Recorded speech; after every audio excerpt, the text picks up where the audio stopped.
Juízes 5, e eu quero ler o versículo de número 7, por gentileza. Juízes capítulo 5, versículo de número 7. Aleluia. Louvado seja o nome do Senhor. Nós estaremos compartilhando aqui algo da palavra de Deus, até em homenagem a essas mulheres tão valentes, líderes, profetisas, juízas, pastoras, diaconisas. Nós estaremos falando algo aqui sobre a vida de Débora, e eu quero pedir bastante a sua atenção. Não obstante a personagem ser Débora, as lições que nós aprenderemos servem e falam profundamente aos nossos corações. Juízes capítulo 5, versículo de número 7.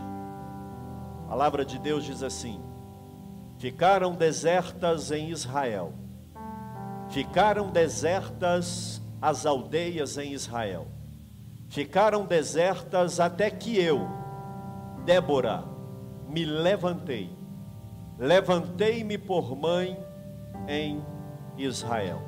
A igreja pode ler a projeção aqui comigo? Vamos? 1, 2, 3. Ficaram desertas as aldeias em Israel, ficaram desertas até que eu, Débora, me levantei-me por mãe em Israel. Pode tomar o seu assento, mas eu quero que você continue com a sua Bíblia aberta, por gentileza. E eu quero compartilhar algo da palavra de Deus com esse tema: até que eu me levantei. Vamos repetir o tema dessa palavra? Vamos, 1, 2, 3. Até que eu me levantei. Meus amados, que subiram à casa do Senhor hoje, a esse templo, outro tanto que está nos acompanhando através da rádio AD Trindade, obreiros, membros, congregados, visitantes. Esse texto que nós lemos, ele é parte da narrativa da vida de uma grande mulher chamada Débora. Os capítulos 4 e 5 de Juízes contam a história dessa mulher. Os juízes viveram numa época posterior aos patriarcas. Abraão, Isaque, Jacó, as 12 tribos, Moisés, Josué. Uma sequência de homens lideraram o povo de Deus e são conhecidos como patriarcas.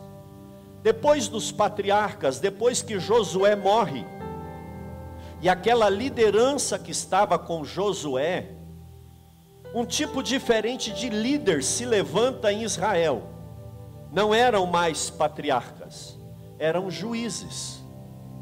Eram pessoas que Deus levantavam, vencia o inimigo, liderava o povo de Deus por um tempo, e assim que ele morria, levantava outro de outra tribo. E logo após esse período de 13 ou 14 juízes, alguns que dizem uma coisa, outros dizem outras, depois do período dos juízes, que durou cerca de 350 anos, veio o período dos reis, com Saul, Davi, Salomão, Jeroboão, Roboão, e aí segue o período monárquico de Israel. Mas o período que nós temos aqui foi o período dos juízes, cuja história está nesse livro que tem o nome de Juízes. A história deles está aqui. Débora foi a 4ª juíza em Israel. E isso é tremendo, porque numa época em que a cultura era extremamente machista, mulheres não tinham voz, nem vez, nem espaço. Mas é interessante que na ótica de Deus nunca foi assim. Desde o início Deus sempre usou as mulheres. Amém, irmãs? Glória a Deus. Deus sempre contou e conta com a sabedoria, a força, a disposição, a estratégia das mulheres na sua obra. E esse período que nós estamos aqui para falar dessa profetisa, a Bíblia diz que o povo ia consultá-la, ouvir conselhos. Ora, ela falava como uma líder, uma juíza, determinando o que tinha que ser feito. Ora, Deus a tomava em uma palavra profética, e ela dava uma palavra de Deus para aquela pessoa. Amados, quando nós lemos a história nesses 2 capítulos de Débora, nós aprendemos tantas coisas, e eu quero compartilhar algumas delas, à medida que nós caminharmos aqui pela história dessa mulher chamada Débora. A primeira coisa que eu chamo a sua atenção, e é a primeira lição que nós aprendemos do contexto histórico dessa mulher, é que Deus sempre permanece fiel. Amém, irmãos? Deus é fiel. Diga isso para quem está do seu lado. Diga, irmão, Deus é fiel. Deus é fiel. Durante os 350 anos que durou o período dos juízes, irmãos, era uma verdadeira montanha russa. Preste atenção aqui.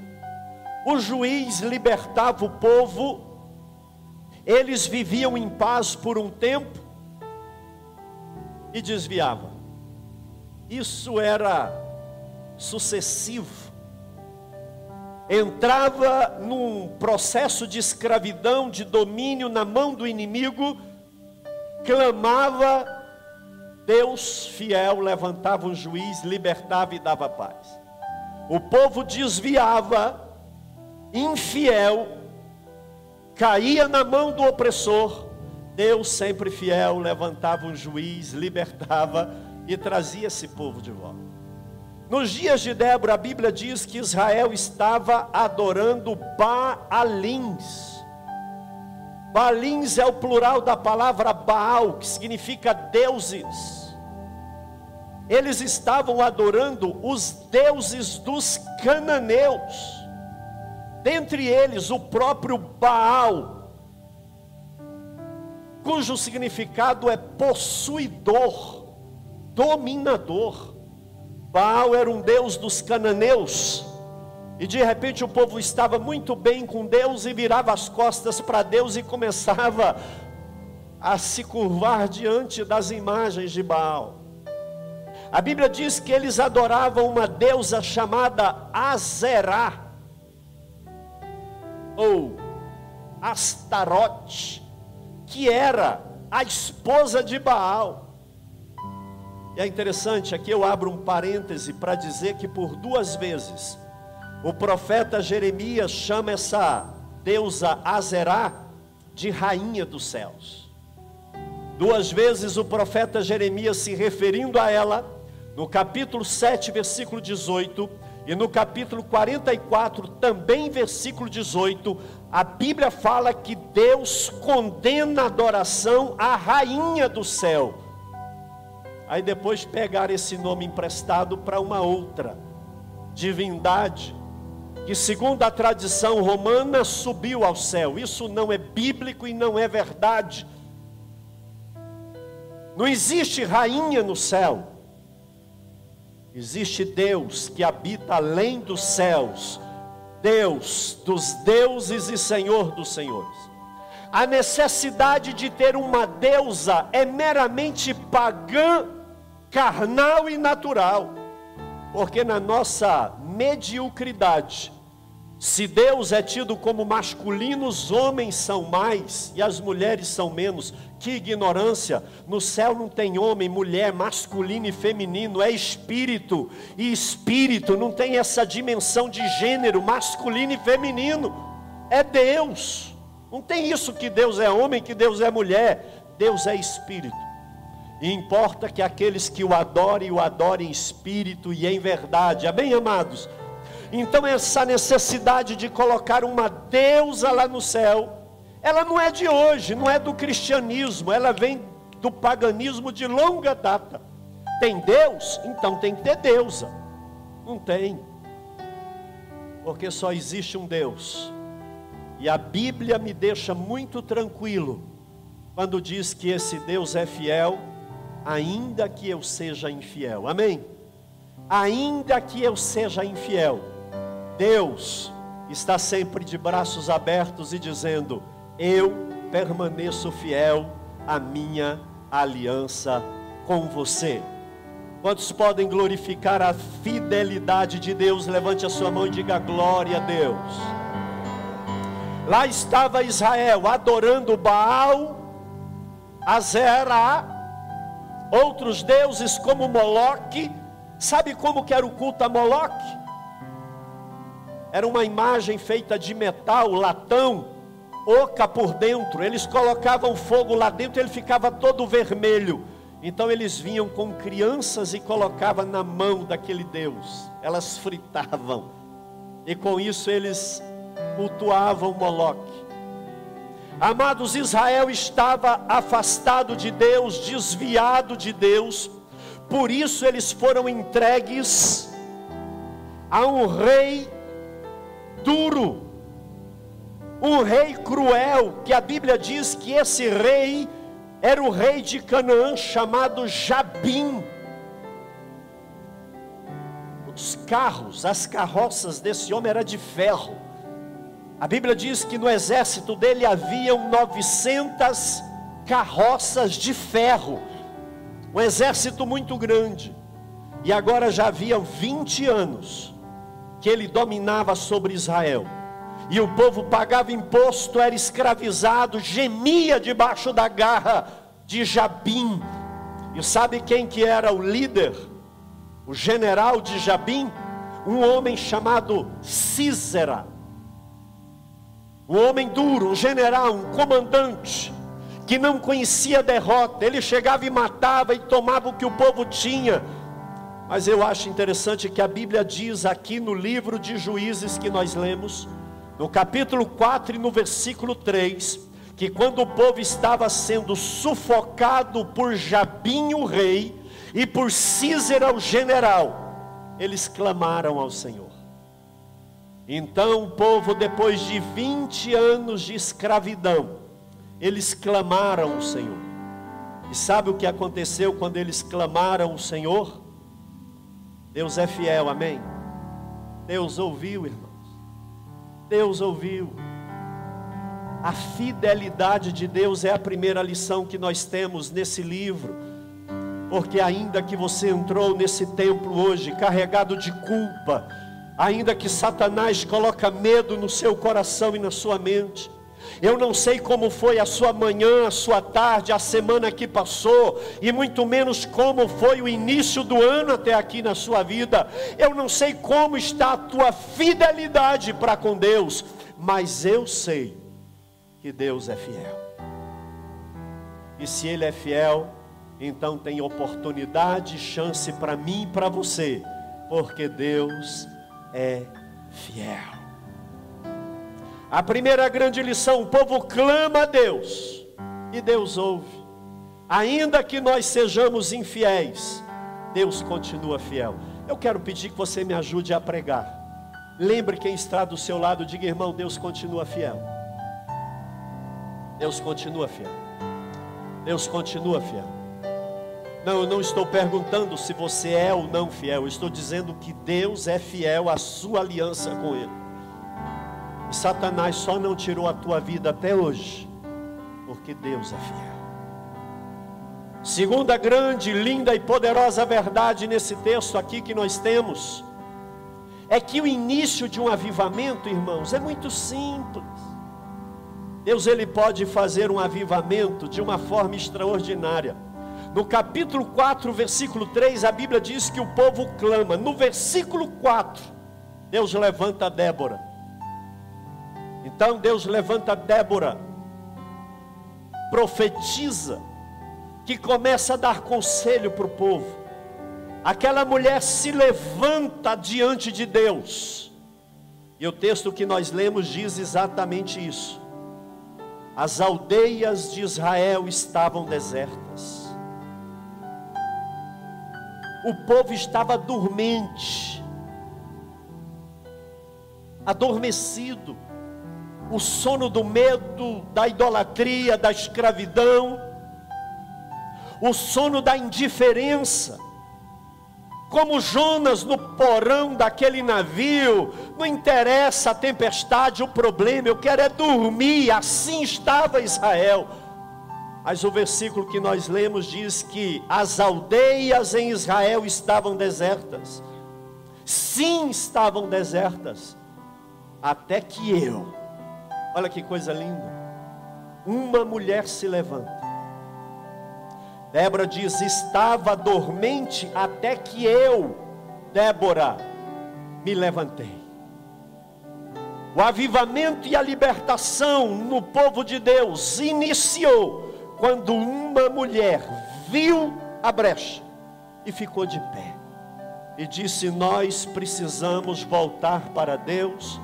Eu vou dar conselhos de acordo com a palavra de Deus. Eu vou entregar profecias da parte do coração de Deus. Eu não aceito mais Baal. Eu repreendo Moloque. Eu não me curvo mais diante de Azerá, porque eu vou me levantar diante de Deus agora. Amados, ela levanta e sabe o que ela faz? Manda chamar Baraque. Baraque era um guerreiro, mas ele tinha lá a família, o trabalho dele.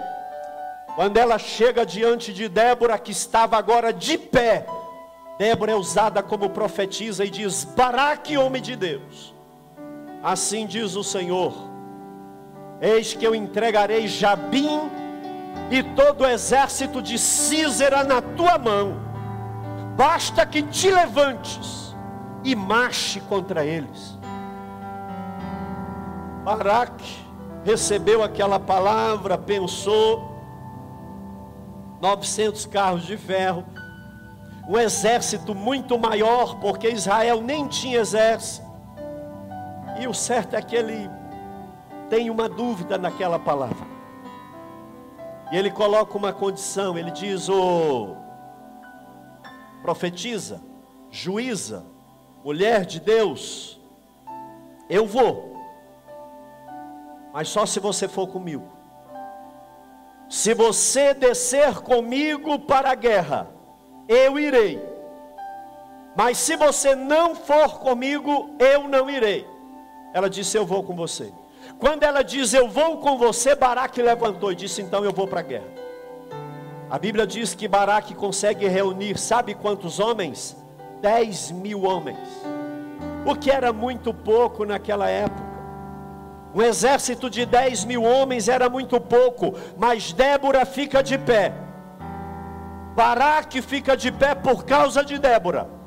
Por causa de Baraque, 10.000 soldados ficam de pé, amém?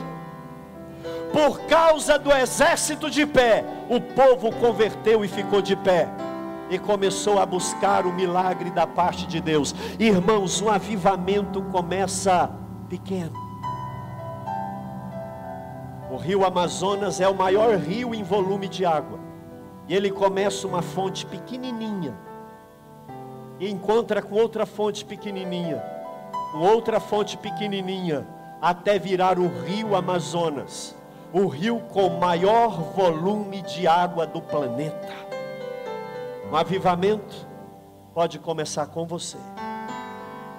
Pastor, como esse avivamento pode começar comigo? Basta que você fique de pé diante de Deus,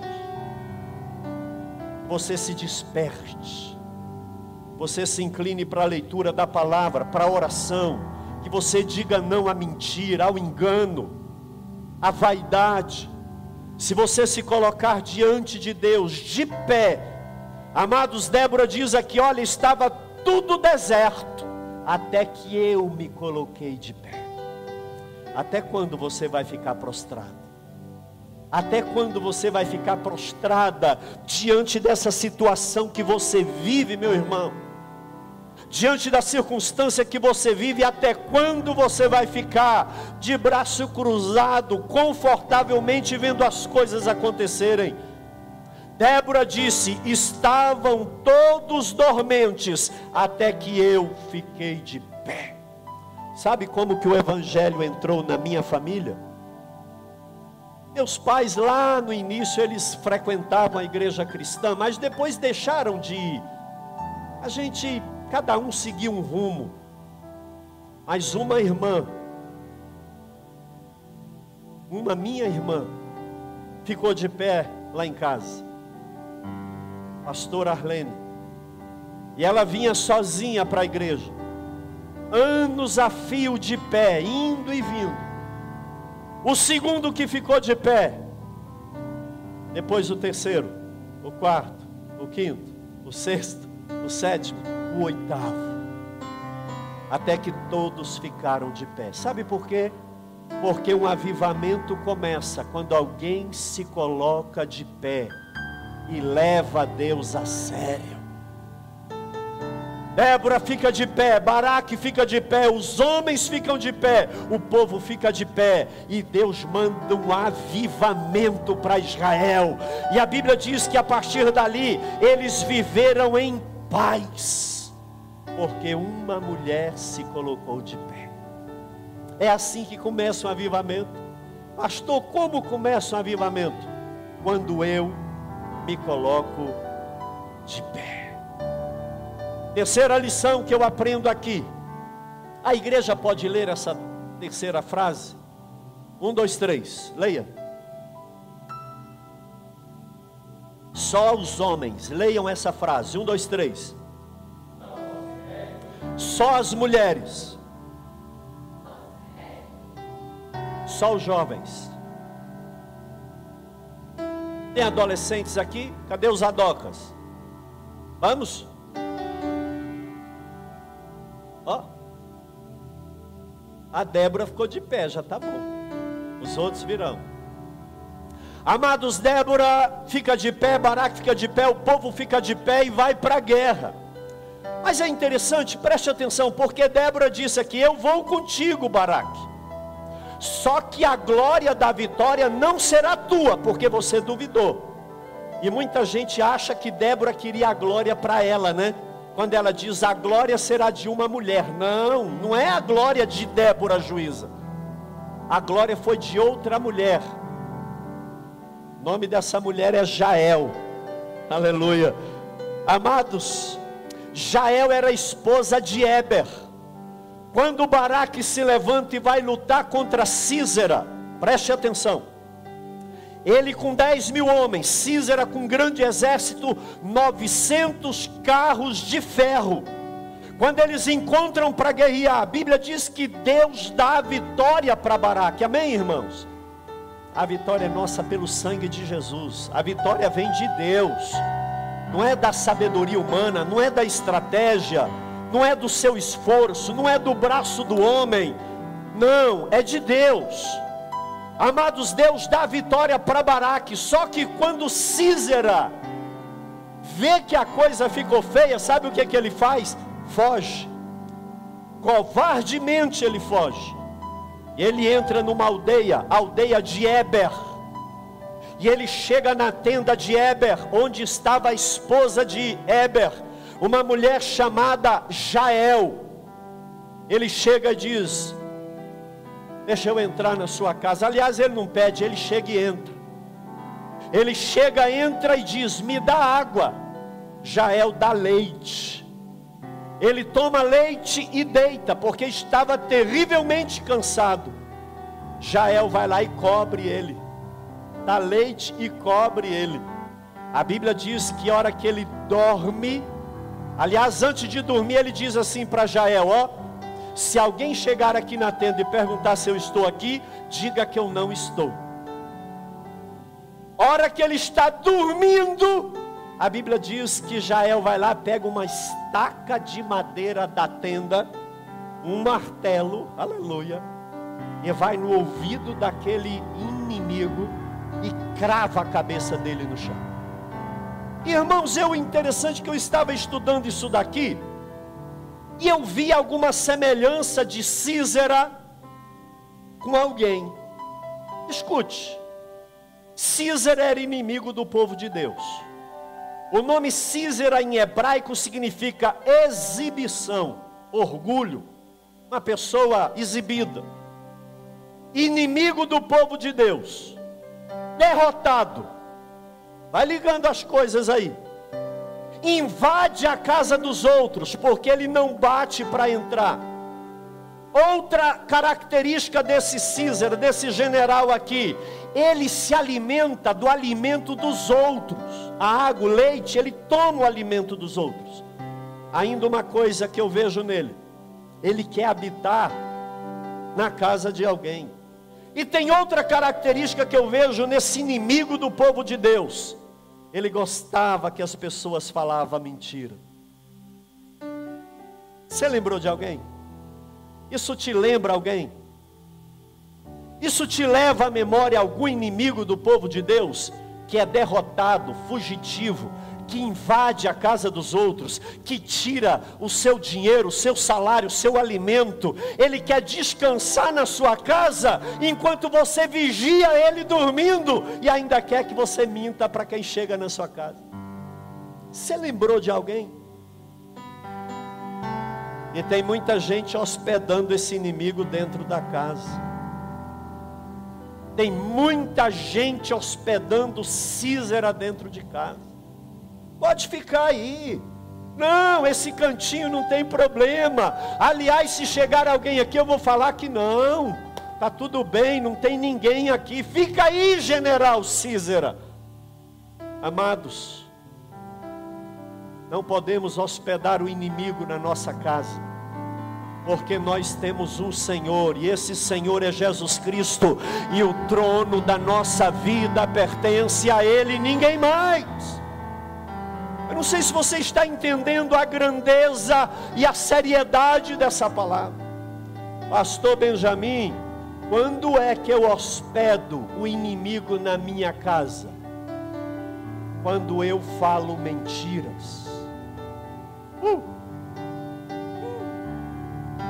Quando eu falo mentiras, eu estou na porta protegendo o inimigo que dorme lá dentro do meu coração. Porque Satanás é o pai da mentira. Não hospede o inimigo na sua vida. Quando ele acordar, ele vai te matar. Ele é seu inimigo.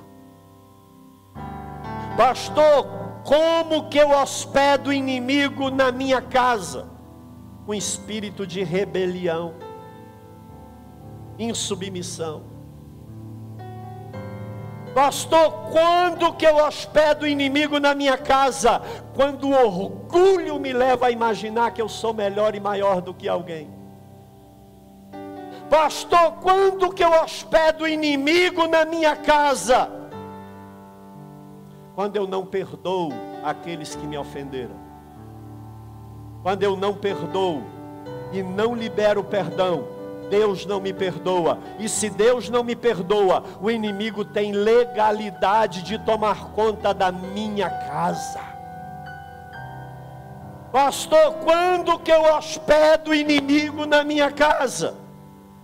Quando eu peco e não confesso, e sou escravo do pecado, do vício.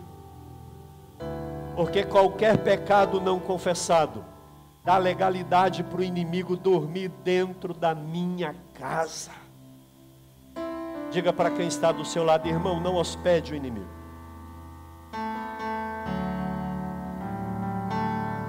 Jael tinha um inimigo dentro de casa.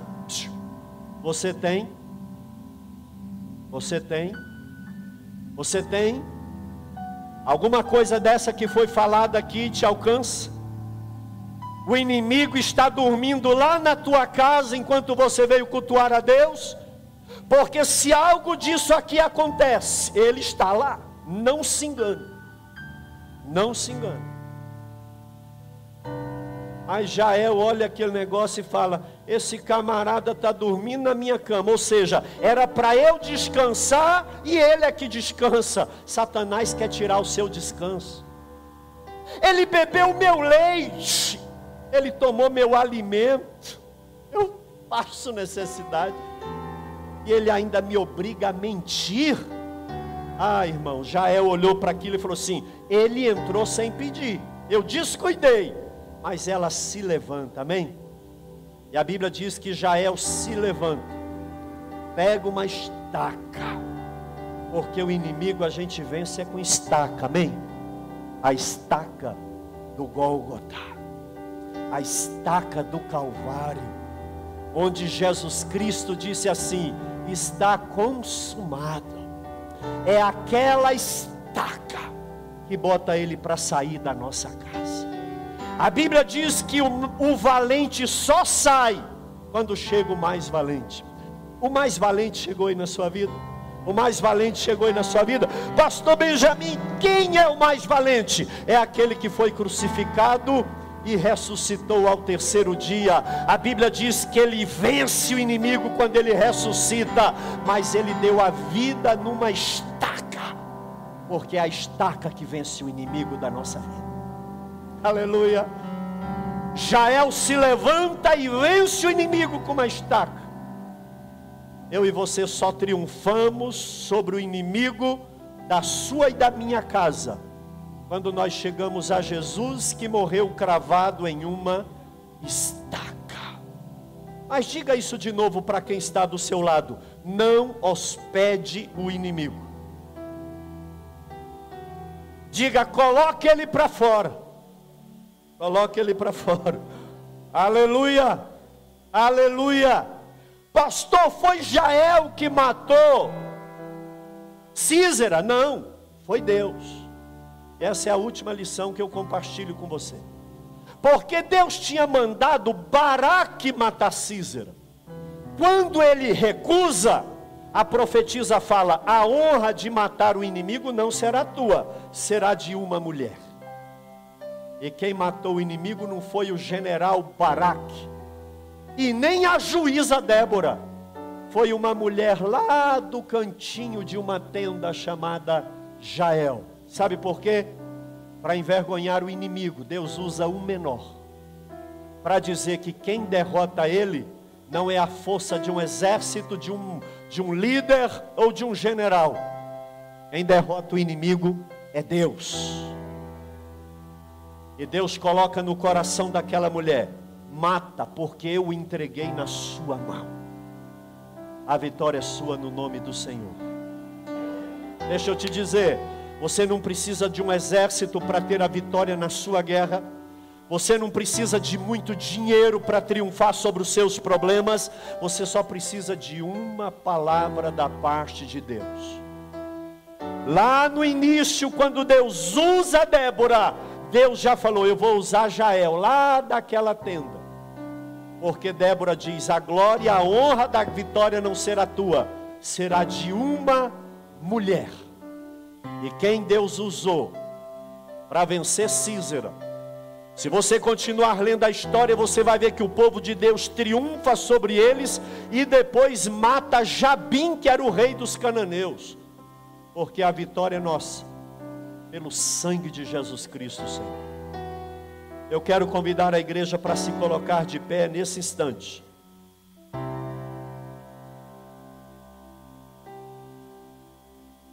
Nem sempre Deus dá a vitória com os mais capacitados. Nem sempre Deus usa os mais fortes para triunfar sobre o inimigo. Aliás, o que a Bíblia diz é que Deus usa os que não são para confundir os que são. Deus usa os pequenos para confundir os grandes. Deus usa os fracos para confundir os fortes. Talvez você está aí dizendo: pastor, eu sou tão pequeno, eu sou tão insignificante, eu estou aqui nessa cadeira, ninguém aqui sabe o meu nome. Deus sabe. Deus sabe. E você, homem e mulher, nesse templo ou em casa, pode ser usada ou usado por Deus para triunfar sobre grandes inimigos na sua casa e no meio do povo de Deus. Basta o que, pastor Benjamin? Basta que nós fiquemos de pé. Débora diz: ficaram desertas as aldeias de Israel, até que eu, Débora, me levantei. Levantei-me e coloquei-me por mãe. Ou seja, eu adotei Israel. Ei, Eu não coloquei nomes ali, mas talvez a sua casa está deserta, sua família está deserta, o seu povo está deserto. A droga entrou, a corrupção entrou, a desunião entrou, e você sente um deserto na sua família, ou até dentro da igreja. Pastor, eu não consigo me relacionar, está deserto. Mas eu deixei em branco ali, sabe para quê? Para você colocar o seu nome ali e dizer: olha, minha casa está deserta, minha vida financeira está deserta, a minha comunhão com a igreja está um deserto, está ruim, não está como eu queria que estivesse. Mas espera aí, eu me colocarei de pé diante do Senhor. Eu me levantei por intercessora da sua família, sacerdote da sua casa, obreiro na casa de Deus, capelão. Você que vai colocar o nome ali: pastor, eu me levanto hoje, faço uma aliança de não falar mais mentiras. Porque sabe o que dá legalidade para Satanás na nossa vida? É a mentira. Se Jael está ali na porta e mente para as pessoas, o inimigo dormiria na casa dela. Ei, o inimigo está dormindo na tua casa, você não vai ficar de pé não. Como que você consegue não perdoar, meu irmão? Deixa eu te dizer, quem não perdoa, ele é que está doente, não o outro. Em nome de Jesus, você quer o avivamento, você quer a vitória, você quer colocar o inimigo para fora, então libere perdão, porque Deus está dizendo: a vingança é minha, não sua. Eu tratarei com aquela pessoa. Vícios, mentiras, orgulhos, pecados não confessados, isso é canção de ninar para o inimigo na sua vida. Mas Débora disse: isso durou até que eu me levantei. Eu gostaria que você fizesse hoje uma aliança dizendo: ah, chega, pastor, chega, porque eu me levantei diante do Senhor. O tema dessa palavra é: até que eu me levantei. Eu gostaria de fazer uma oração com você agora. Você olhasse para dentro da sua vida, da sua casa. Débora se levanta, Jael se levanta, Baraque se levanta, o povo de Deus se levanta. Irmãos, quando o povo de Deus se levanta, ninguém fica de pé. Mas não é levantar para ser comitê político eleitoral, é se levantar diante do Senhor, é se levantar como igreja, colocando tudo aquilo que faz o inimigo dormir na sua vida para fora. A vitória é sua pelo sangue de Jesus Cristo. Quem está de pé diante do Senhor, levante assim a sua mão, feche os seus olhos. Nós não podemos ficar aguardando a porta da nossa vida, enquanto o inimigo dorme confortavelmente do lado de dentro. E colocá-lo para fora só depende de você. Ele vai sair em nome de Jesus. É para isso que eu sou pastor. É para isso que eu sou sacerdote. É para colocar para fora aquele que já é derrotado pela estaca do Calvário. Feche os seus olhos e faça agora uma oração de aliança com Deus. Com Deus, meu amado, você é mais que vencedor. Deixa eu te dizer, com Deus você jamais será abalado. Você crê nisso? Você crê que com Deus, não importa se o inimigo tem cavalo de ferro, demônio de fogo, não interessa. Com Deus Deus, você é mais, muito mais do que vencedor.